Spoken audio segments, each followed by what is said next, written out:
बोलो गुरुदेव भगवान की जय। प्यारे कृष्ण कन्हैया लाल की जय।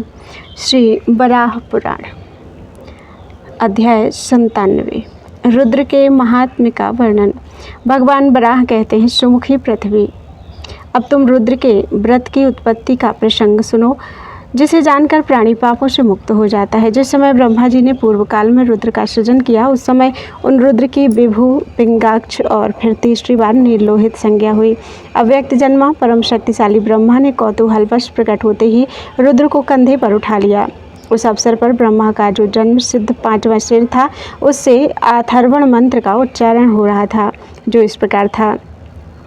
कपालिन रुद्र भग्नोथ भव कैरात शुभ्रत पाहि विश्वम विशालाक्ष कुमार बर विक्रम। अर्थात हे शुभ्रत, कपाली, बभ्रु, भव, किरात, विशालाक्ष, कुमार और बर विक्रम नामधारी रुद्र, आप विश्व की रक्षा कीजिए। पृथ्वी इस मंत्र के अनुसार ये रुद्र के भविष्य के कर्म सूचक नाम थे, पर कपाली शब्द सुनकर रुद्र को क्रोध आ गया। अतः ब्रह्मा जी के उस 5वें सिर को उन्होंने अपने बाएं हाथ के अंगूठे के नख से काट डाला, पर कटा हुआ वह सिर उनके हाथों में ही चिपक गया। रुद्र ने ब्रह्मा जी की शरण ली और बोले। रुद्र ने कहा, उत्तम व्रतों का पालन करने वाले भगवान, कृपया यह बताइए कि यह कपाल मेरे हाथ से किस प्रकार अलग हो सकेगा तथा इस पाप से मैं कैसे मुक्त होऊंगा। ब्रह्मा जी बोले, रुद्रदेव, तुम नियम पूर्वक कापालिक व्रत का अनुष्ठान करो।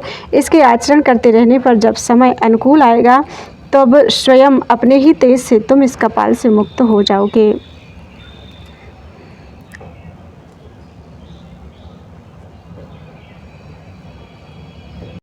अव्यक्त मूर्ति ब्रह्मा जी ने जब रुद्र से इस प्रकार कहा, तब महादेव पापनाशक उस सिर को 3 भागों में विभाजित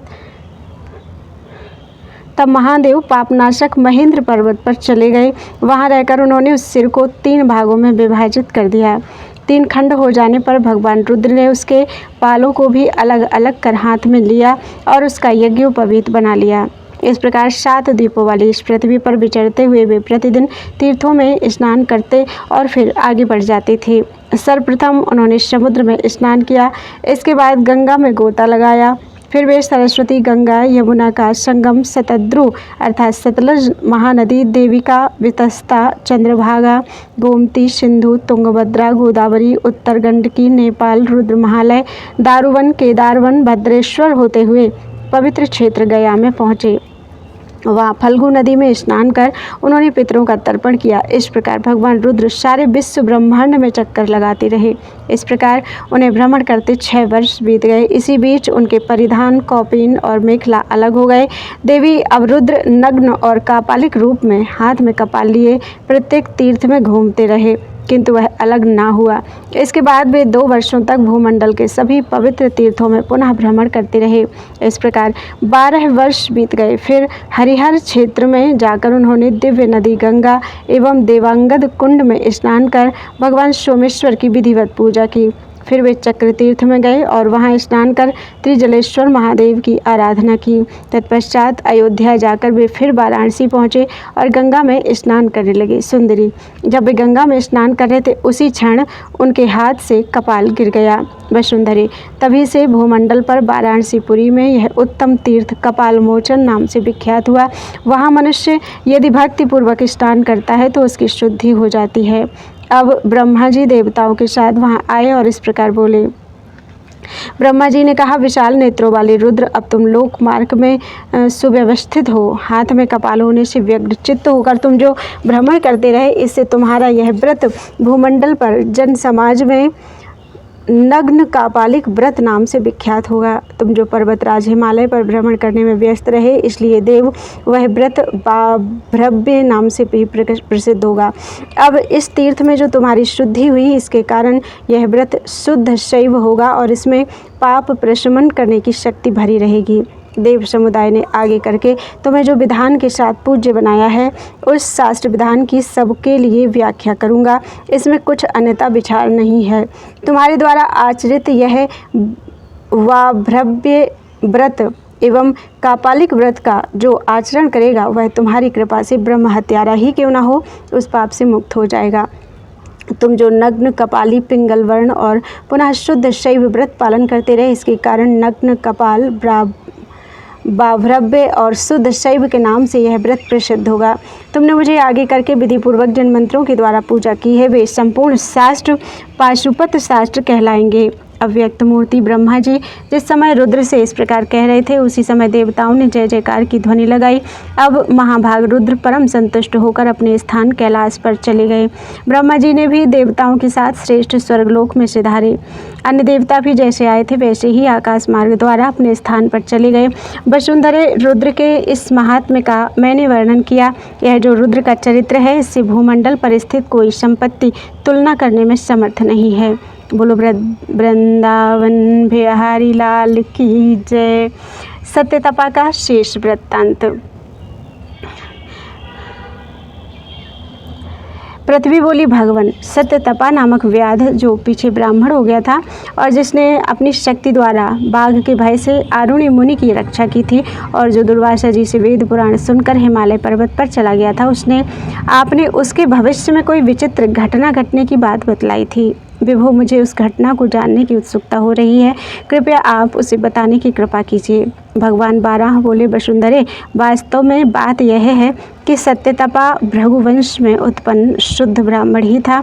उसी जन्म में फिर उसका डाकुओं का साथ हो गया, जिसके कारण वह व्याध बन गया। बहुत दिन बीत जाने के पश्चात आरुणि ऋषि का संग उसे सुलभ हुआ, अतः फिर उसमें ब्राह्मणत्व आ गया।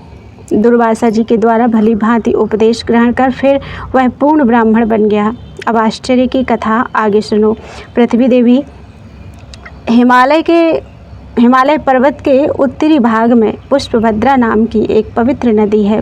उस दिव्य नदी के तीर पर चित्रशिला नाम से विख्यात एक शिला है। वहीं एक विशाल बट का वृक्ष है जो भद्र नाम से प्रसिद्ध है। वहाँ रहकर सत्यतपा तप करने लगे। एक दिन की बात है, लकड़ी काटते समय कुल्हाड़ी से उनके बाएं हाथ की तर्जनी उंगली कट गई। वह उंगली जड़ से कटकर अलग हो गई। तब उस कटे हुए स्थान से भस्म का चूर्ण बिखर उठा। उस अंगुली से रक्त न गिरा, न मांस न मज्जा ही दिखाई पड़ी। फिर उस ब्राह्मण ने अपनी कटी हुई अंगुली को पहले जैसे जोड़ भी दिया और वह जुड़ भी गई। उसी भद्रवट के वृक्ष के ऊपर एक किन्नर दंपत्ति का निवास था, जो उस समय वृक्ष के ऊपर बैठा हुआ इन सब विचित्र कार्यों को देख रहा था। इस घटना से उसके मन में बड़ा आश्चर्य हुआ। प्रातःकाल वह इंद्रलोक में पहुंचा, जहां यक्ष, गंधर्व, किन्नर एवं इंद्र के साथ सभी देवता विराजमान थे। वहां इंद्र ने उन सबसे कहा कि आप लोग कोई अपूर्व बात हुई हो तो बतलाएं। रुद्र सरोवर पर निवास करने वाले उस किन्नर दंपत्ति ने कहा, पुष्पभद्रा के पवित्र तट पर मैंने एक महान आश्चर्य देखा है। सुबह फिर उसने सत्यतपा संबंधी अंगुली के कटने तथा उस स्थान से भस्म बिखरने की बात बतलाई। उसकी बात सुनकर सभी आश्चर्य से भर गए और उसकी प्रशंसा की। फिर इंद्रदेव ने भगवान विष्णु से कहा, प्रभु आइए हम लोग हिमालय की उस उत्तम घाटी में चलें। वहाँ एक बड़े आश्चर्य की घटना हुई है जिसे इस किन्नर दंपत्ति ने बतलाया है। इस प्रकार बातचीत होने के पश्चात भगवान विष्णु ने बारह का रूप धारण किया और इंद्र ने अपना वेश एक व्याध का बनाया और दोनों सत्यतपा ऋषि के पास पहुँचे। वराह वेशधारी विष्णु उन ऋषि के आश्रम के सामने आकर घूमने लगे। वे कभी दिखते और कभी अदृश्य हो जाते। इतने में धनुष बाण हाथ में लिए हुए बधिक वेशधारी इंद्र ने ऋषि के सामने आकर कहा, भगवान, आपने यहाँ एक बहुत विशाल सूकर अवश्य देखा होगा। आप कृपा पूर्वक मुझे बतलाएं तो मैं उसका वध कर डालूं, जिससे अपने आश्रित जीवों का भरण पोषण कर सकूं। बधिक के ऐसा कहने पर सत्यतपा मुनि चिंता में पड़ गए और विचार करने लगे, यदि मैं इस बधिक को सूअर दिखला दूं तो यह उसे तुरंत मार डालेगा। यदि नहीं दिखाता तो इस बधिक का परिवार भूख से महान कष्ट पाएगा। इसमें कोई संशय नहीं, क्योंकि यह बधिक अपनी स्त्री और पुत्र के साथ भूख से कष्ट पा रहा है। इधर इस सूअर को बाण लग चुका है और वह मेरे आश्रम में आ गया है। ऐसी स्थिति में मुझे क्या करना चाहिए? इस प्रकार सोचते हुए जब वे कोई निश्चय नहीं कर पा रहे थे कि सहसा उनकी बुद्धि में एक बात आ गई। गतिशील प्राणी आँखों से ही देखे जाते हैं। देखना नेत्रेंद्रिय का ही कार्य है, बात बताने वाली जीभ कुछ नहीं देखती। इस प्रकार देखने वाली इंद्रिय आँख है, जिह्वा नहीं, और जो जिह्वा का विषय है उसे नेत्र तत्वतः प्रकाशित करने में असमर्थ है। अतः इस विषय में अब मैं निरुत्तर होकर चुप रहूँगा। सत्यतपा के मन के इस प्रकार के निश्चय को जानकर बधिक रूपी इंद्र और सुअर बने हुए विष्णु, इन दोनों के मन में बड़ी प्रसन्नता हुई। अतः वे दोनों महापुरुष अपने वास्तविक रूप में उनके सामने प्रकट हो गए। साथ ही सत्यतपा ऋषि से यह वचन कहा, ऋषिवर, हम दोनों तुम पर बहुत प्रसन्न हैं, तुम परम श्रेष्ठ वर मांग लो। यह सुनकर उस ऋषि ने कहा, देवेश्वरों, इस समय मेरे सामने आप लोगों ने प्रत्यक्ष उपस्थित होकर साक्षात दर्शन दिया। इससे बढ़कर पृथ्वी पर मुझे दूसरा कोई श्रेष्ठ वर नहीं दिखता। हाँ, यदि आप बलपूर्वक वर देकर मुझे कृतार्थ करना चाहते हैं तो मैं यही वर मांगता हूँ कि इस पर्व काल में जो व्यक्ति यहाँ सदा ब्राह्मणों की भक्ति पूर्वक 1 मास तक लगातार अर्चना करे, उसके सभी पाप नष्ट हो जाएं। यही नहीं, उसका संचित पाप भी भस्म हो जाए, साथ ही मुझे भी मोक्ष प्राप्त हो जाए। वसुंधरे, विष्णु और इंद्र दोनों देवता ऐसा ही होगा कहकर अंतर्धान हो गए। वे ऋषि वर पाकर सर्वत्र परमात्मा को देखते हुए वहीं स्थिर रहे। इसी समय उनके गुरु आरुणि आते दिखाई पड़े, जो तीर्थों में घूमते हुए भूमंडल की प्रदक्षिणा करके लौटे थे। मुनिवर आरुणि की सत्यतपा ने महान भक्ति के साथ पूजा की, उनका चरण धोया और आचमन कराया तथा उन्हें गौएं प्रदान करी। जब आरुणि जी आसन पर बैठ गए और भली भांति जान गए कि मेरा यह शिष्य सिद्ध हो गया है तथा तपस्या से इसके पाप भस्म हो गए हैं, तो उन्होंने सत्यतपा से कहा, उत्तम व्रत का पालन करने वाली पुत्र, तप के प्रभाव से तुम्हारा अंतःकरण शुद्ध हो गया है, तुम्हें ब्रह्म भाव की स्थिति हो गई है। वत्स, अब उठो और मेरे साथ उस परम पद की यात्रा करो जहाँ जाकर फिर जन्म नहीं लेना पड़ता। तदनंतर मुनिवर आरुणि और सत्यतपा वे दोनों सिद्ध पुरुष भगवान नारायण का ध्यान करके उनके श्री विग्रह में लीन हो गए। जो भी व्यक्ति इस विस्तृत पर्वाध्याय के एक पाद का भी श्रवण करता है या अन्य किसी को सुनाता है, उसे भी अभीष्ट गति की प्राप्ति होती है।